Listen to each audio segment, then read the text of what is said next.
एक छोटे से कस्बे में जहाँ किस्मत अक्सर मेहनत से ज्यादा ताकतवर मानी जाती थी, वहीं रहती थी दो बहनें। एक का नाम था राधा और दूसरी का नाम सीता। दोनों एक ही घर में पली बड़ी थी, एक ही माँ की कोख से जन्मी, लेकिन उनकी किस्मतें बिल्कुल अलग थीं। राधा बचपन से ही शांत, समझदार और जिम्मेदार थी।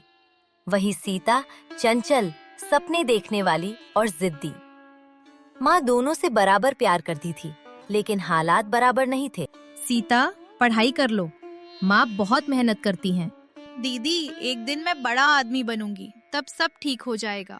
राधा, अब घर तुझ पर ही है।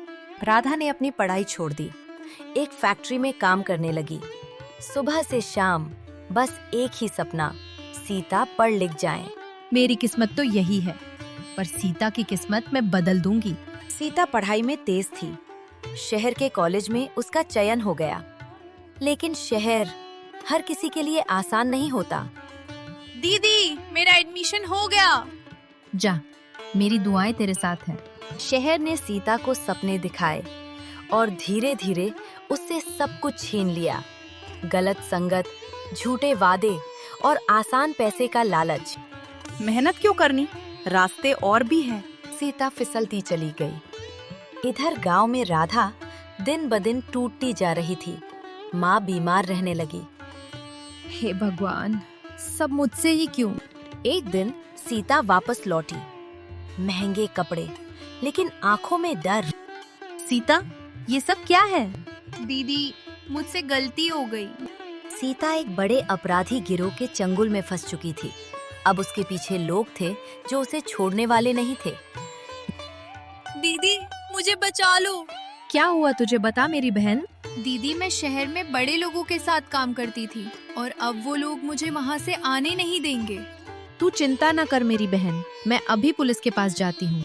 ऐसे कौन से काम तू करती है बेटा, जिससे तू फंस गई मेरी? तो एक ही बेटी है, वो भी राधा। कितनी प्यारी और सच्ची है।